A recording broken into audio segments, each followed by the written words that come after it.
Hi everyone, welcome to my channel Charan's Finance.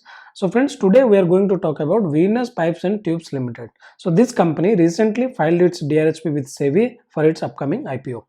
So DRHP में अभी तक company का IPO डेट्स या IPO प्राइस बैंड या कितना शेयर्स एलोकेट किए जाएंगे to which category like QIB, NII और रिटेल, तो इसका डिटेल्स अभी DRHP में अवेलेबल नहीं है। बट DRHP में कंपनी ने अपना बिजनेस मॉडल, कंपनी का ऑपरेशंस, कंपनी का मैन्युफैक्चरिंग डिटेल्स और ये एक्सपेंशन जो फ्यूचर का उनका प्लान है, मतलब IPO जो करेंगे उनसे जो पैसा निकलेगा, कौन सा प्रोजेक्ट के लिए कितना पैसा यूज किया जाएगा, ये सारे डिटेल्स DRHP में अवेलेबल है। तो मैं जो भी यहाँ पे डेटा या फैक्ट्स की बात करूंगा that is directly taken from DRHP. So in this video, we will talk about company's business, operations, manufacturing facilities, capacity, their past performance, financials, and also we will talk about company's valuation. So let's start this video and we will begin with company's business model. तो यहाँ पे company 2015 फरवरी 17 में establish किया गया था at Ahmedabad Gujarat as Venus pipes and tubes private limited. मतलब ये company काफ़ी यंग है, पिछले 7 साल से कार्यरत है इस बिजनेस में और काफ़ी तेज़ी से ग्रो कर रही है।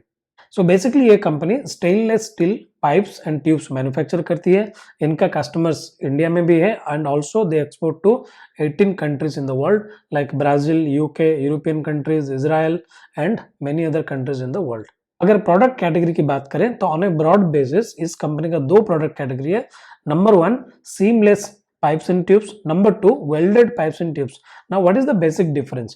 तो welded pipes and tubes जो होता है वो स्टेनलेस स्टील के जो स्ट्रिप्स आते हैं उसको कट करके वेल्डिंग करके बनाया जाता है, लेकिन जो सीमलेस पाइप होता है वो डायरेक्टली जो स्टेनलेस रॉड आता है उनमें से बनाया जाता है विदाउट एनी वेल्डिंग।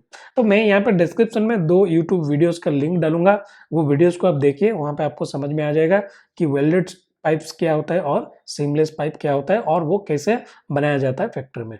बट यहाँ पे चाहे वेल्डेड पाइप हो या सीमलेस पाइप हो, जो रॉ मटेरियल यूज किया जाता है वो स्टेनलेस स्टील होता है।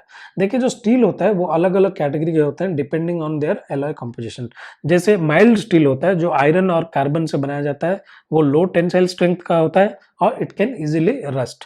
सिमिलरली जो कार्बन स्टील होता है उसमें लेस देन 10.5% का एलॉय कंटेंट होता है और कार्बन स्टील में also rust and corrode when it is expose to moisture. But जो स्टेनलेस स्टील होता है it is basically iron based alloy containing a minimum of 16% chromium and nickel being another important alloying element in this stainless steel type. तो ये stainless steel में जो alloy content के चलते ये पाइप्स काफ़ी गुड रेजिस्टेंस होता है corrosion के लिए और they can perform at high temperature, clean look और लो मेंटेनेंस वाले होते हैं। तो ये स्टेनलेस स्टील को यूज किया जाता है to manufacture this seamless pipes and welded pipes by this Venus company. तो यहाँ पे जिस तरह का इंडस्ट्री है और जिस तरह का एप्लीकेशन है उस पाइप का, तो उस हिसाब से कंपनी ने अलग अलग 5 प्रोडक्ट लाइंस बनाए हैं अपना मैन्युफैक्चरिंग फैसिलिटी में। जैसे एक है high precision and heat exchanger tubes, then hydraulic and instrumentation tubes, seamless tubes, welded tubes and box pipes. So this is basically like to segregate like which industry it will serve. तो चलिए यहाँ पे समझते हैं ये जो pipes होते हैं सीमलेस या वेल्डेड पाइप्स है, इनका एप्लीकेशन कहाँ कहाँ होता है। तो इनका सबसे ज़्यादा एप्लीकेशन होता है industries like chemicals, engineering, fertilisers, pharmaceuticals, food processing, paper, oil and gas. तो इन तरह का जो इंडस्ट्रीज होते हैं वहाँ पे चाहे वाटर ट्रीटमेंट हो, फ्यूल ट्रीटमेंट हो या किसी भी तरह का रॉ मटेरियल का फ्लो कराना हो, तो उस तरह का सेक्टर्स में, इंडस्ट्रीज में, फैक्ट्रीज में इस तरह का पाइप्स का काफ़ी इस्तेमाल किया जाता है। Now let's talk about company's manufacturing facility and capacity. So right now this company has 1 manufacturing facilities at Dhanetti, Kutch, and this has a total installed capacity of 10,800 metric tons per annum as of November 30, 2021. और company इसी manufacturing unit में both seamless tubes and pipes and welded tubes and pipes दोनों ही बनाती है। तो as per DRHP company का काफी aggressive expansion plan है। तो देखिए जब भी कोई कंपनी का IPO आता है तो वहां पे ये पता करना बहुत जरूरी है कि कंपनी जो मार्केट से पैसा उठाएगी वो किस तरह यूज करने वाली है। तो क्या कंपनी उस पैसे को इस्तेमाल करके अपना मैन्युफैक्चरिंग या सर्विसेज इंप्रूव करेगी या एक्सपेंड करेगी, या this is just a pure OFS जहाँ पे कोई इन्वेस्टर माल बेच के एग्जिट ले रहा है। तो क्या इंटेंशन है, किस तरह वो फंड को यूज किया जाएगा, वो जानना बहुत जरूरी है। तो यहाँ पे कंपनी का काफी एग्रेसिव एक्सपेंशन प्लान है। तो यहाँ पे कंपनी ने ऑलरेडी बजट बना रखे हैं। तो 5 करोड़ का बजट है फॉर कैपेसिटी एक्सपेंशन। तो यहाँ पे कैपेसिटी एक्सपेंशन होने के बाद कंपनी के पास मल्टीपल प्रोडक्ट्स बनाने का प्रोविजंस रहेंगे, जैसे जो हाई डायमीटर वाले पाइप्स एंड ट्यूब्स होते हैं वो भी कंपनी इस एक्सपेंशन के बाद बना सकती है। कंपनी का यहाँ पे अच्छा बैकवर्ड इंटीग्रेशन करने का प्लान है। तो जो सीमलेस पाइप्स बनाया जाता है वो बनाने के लिए सबसे पहले आपको हॉलो पाइप्स बनाने की जरूरत है। और जो ये हॉलो पाइप्स होता है वो डायरेक्टली जो स्टेनलेस स्टील का रॉड आता है स्टील कंपनी से, उस रॉड को पियर्सिंग करके पहले हॉलो पाइप बनाया जाता है, फिर उस हॉलो पाइप्स को ट्रीटमेंट करके through the furnace seamless pipe finally बनता है। बट अभी तक ये कंपनी हॉलो पाइप्स को मार्केट से डायरेक्ट ओपन मार्केट से प्रोक्योर कर रही थी, बट अभी ये कंपनी एक पियर्सिंग यूनिट बनाने वाली है। उस पियर्सिंग यूनिट में कंपनी जो भी स्टेनलेस स्टील्स के जो बार्स आते हैं उसको पियर्सिंग करके हॉलो पाइप्स बनाएंगे, फिर ऑब्वियसली ये हॉलो पाइप्स को सीमलेस पाइप में कन्वर्ट किया जाएगा। तो जो वेल्डेड पाइप्स होता है वो स्टील स्ट्रिप्स को स्लिट करके फिर उसको प्रोसेस करके वो पाइप बनाया जाता है।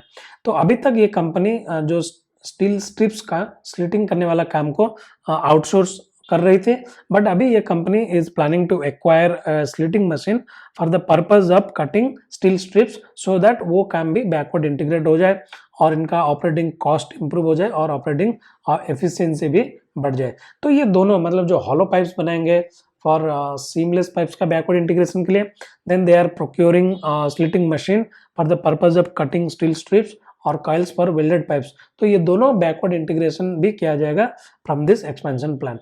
आउट ऑफ 105 करोड़ जो प्रोविजन किया गया है, 22 crore will be used for civil and covered structure और 78 crore will be used for plant and machineries, and all this work is expected to be completed by January 2023। तो राइट नाउ जो welded pipes and tubes है उसका capacity है 7200 metric ton per annum, और वो expansion के बाद बढ़ के हो जाएगा 14400 मेट्रिक टन पर एनम।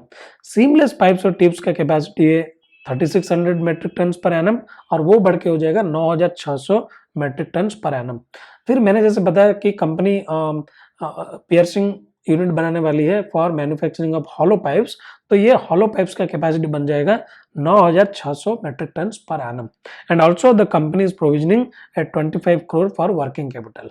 तो कंपनी का यहाँ पे अच्छा खासा प्लान है कि किस तरह वो आईपीओ से जो पैसा आएगा, जो मार्केट से पैसा लेंगे, किस तरह उसको यूज करेंगे। Now let's talk about company's past performance। तो यहाँ पे अगर पास्ट परफॉर्मेंस को देखें, FY19 में कंपनी का रेवेन्यू था 120 करोड़ और FY21 में वो बढ़ के हो गया 312 करोड़, मतलब लगभग 2.5 टाइम्स का इंक्रीज हुआ है टॉप लाइन में। EBITDA FY19 में था ओनली 8.2 करोड़ और वो बढ़ के FY21 में हो गया 34.7 करोड़, मतलब लगभग 4 टाइम्स जंप हुआ है EBITDA में इन 3 इयर्स। EBITDA मार्जिन में भी बहुत अच्छा इंप्रूवमेंट हुआ है, 7% से बढ़ के 11.2% हो गया है, और मुझे लगता है यहाँ पे और भी स्कोप है मार्जिन एक्सपेंशन के लिए, लाइक 15-16% बन सकते हैं। और पैट भी 3.7 करोड़ से बढ़ के 23.6 करोड़ पहुंच चुकी है, और मार्जिन पैट मार्जिन 3.1% से बढ़ के 7.6% हो गया है। तो यहाँ पे मुझे लगता है कि company top line bottom line दोनों में जबरदस्त ग्रोथ दिखाई है in last 3 years. Now talking about company's financials, so as of 30th June 2021 company के पास सिर्फ 37 करोड़ का डेट है, which is not too much, और ROE 15% की है, ROC 16%, मतलब प्रॉफिटेबिलिटी मैट्रिक्स भी अच्छा है। Now let's talk about companies valuation. तो मैंने जैसे स्टार्टिंग में बताया कि अभी तक कंपनी शेयर का प्राइस बैंड डिसाइड नहीं की है, वो डीआरएचपी में अवेलेबल नहीं है, बट यहाँ पे हम एक कैलकुलेशन करेंगे जिस हिसाब से पता चलेगा कि कितना प्राइस होनी चाहिए for me, so that I will be comfortable to apply in this IPO. तो देखिए जो ये सेक्टर है पाइप्स एंड ट्यूब्स का, यहाँ का एवरेज पी मतलब सेक्टर पी 20 है। तो यहाँ पे सबसे अच्छा कंपनी है रत्नमणि मेटल्स जिसका पी 34 चल रहा है, जैसे मैन इंडस्ट्रीज या वेल्सपन कर्प, वो लो पी कैटेगरी में अवेलेबल है, बट ऑन एन एवरेज ये सेक्टर का पी है 20, तो 20 प्राइस टू अर्निंग मल्टीपल है। और इस कंपनी का FY21 EPS 18.04, और चलिए FY22 जो अभी खत्म हुआ है, मैं ये मान के चलता हूँ कि कंपनी का EPS में ग्रोथ हुआ है और वो बन गया है 20, तो EPS FY22 का EPS 20 और प्राइस टू अर्निंग सेक्टर का 20, तो 20 इंटू 20 अगर करेंगे तो यहाँ पे बन के आता है 400। तो अगर शेयर प्राइस 400 के इर्द गिर्द रहा, अगर 410-20 तक जाएगा ठीक है, बट उसके ऊपर जाएगा तो I will not be interested, क्योंकि कंपनी का बिजनेस अच्छा है, फाइनेंशियल्स अच्छे हैं, एक्सपेंशन प्लान अच्छा है, बट इवन दो अगर वैल्यूएशन सही नहीं मिलता है तो अप्लाई नहीं करूँगा, क्योंकि चाहे कंपनी कितना भी अच्छा हो, अगर रॉन्ग वैल्यूएशन में आप एंट्री करते हैं तो वहाँ पे आपको उतना ज़्यादा फायदा नहीं होता है। Now to summarise this company's business and financials and everything, तो देखिए यहाँ पे बहुत सारे रीजन है इस कंपनी का आईपीओ में सब्सक्राइब करने के लिए। सबसे पहला, ये जो steel pipes and tube sector है वो एक्सपोनेंशियली ग्रो कर रही है, क्योंकि देखिए अभी इंडिया में बहुत सारे जो कोर इंडस्ट्रीज है वो कैपेक्स कर रहे हैं। चाहे आप मैन्युफैक्चरिंग सेक्टर्स में देख लो, केमिकल्स, फर्टिलाइजर्स, फार्मास्यूटिकल कंपनीज, अभी गवर्नमेंट का काफ़ी स्ट्रेस है की स्टार्टिंग रॉ मटेरियल्स और एपीआईज मैन्युफैक्चरिंग करने के लिए। फिर engineering companies, oil and gas, automobile, food processing, बहुत सारे पीएलआई स्कीम्स लाया जा रहा है मैन्युफैक्चरिंग को बढ़ावा देने के लिए इंडिया में। तो ये सारे जो मैन्युफैक्चरिंग कंपनीज अपने प्लांट बिठाएंगे और वहाँ पे काफ़ी सारा स्टील्स एंड पाइप्स का इस्तेमाल किया जाएगा। पाइप्स एंड ट्यूब्स का सेक्टर है वो काफ़ी ज़्यादा ग्रो करेगी आगे जाके। And this company is focused on stainless steel products. देखिए जो रॉ स्टील होता है we can treat it as a commodity, but ये कंपनी जो रॉ स्टेनलेस स्टील है उसको यूज करके पाइप्स एंड ट्यूब्स बनाती है, तो which is kind of a value added product. और इस कंपनी का जो मैन्युफैक्चरिंग क्वालिटी स्टैंडर्ड्स है they are matching with international standards. That's why they have very good strong export market in Brazil, UK and other European developed countries. Already मैंने video में discuss किया कि किस तरह ये कंपनी एक्सपेंशन का plan कर रही है। And also they are doing backward integration to manufacture hollow pipes, and also वो स्लिटिंग मशीन ला रहे हैं to cut the steel strips and coils for welded pipes. तो ये सारा बैकवर्ड इंटीग्रेशन में भी कंपनी को काफी मदद मिलेगा to improve their operating efficiency. और ये एक यंग कंपनी है, मतलब पिछले 7 साल से इंडस्ट्री में है और बहुत अच्छा ग्रोथ ट्रैक रिकॉर्ड है, बैलेंस शीट क्लीन है, they don't have too much debt. तो मुझे ये लगता है ये कंपनी आने वाले सालों में काफी तेजी से ग्रो करेगी and it will reward the share holders. So friends, ये मेरे तरफ से एनालिसिस था Venus pipes and tubes limited company का, जिसका आईपीओ आने वाला है। तो मुझे लगता है यहाँ पे मतलब कंपनी का मतलब फ्यूचर बहुत ब्राइट है और बिल्कुल मैं इस कंपनी का आईपीओ में अप्लाई करूंगा। एक ही कंडीशन है कि कंपनी का प्राइसिंग ठीक ठाक हो जानी चाहिए, then only I will be interested to apply. So friends, thanks for watching my video. I hope you guys like this business analysis. Do subscribe to my channel. I will come up with such exciting analysis in the future as well. So see you guys in the next video. Till then, enjoy and happy investing.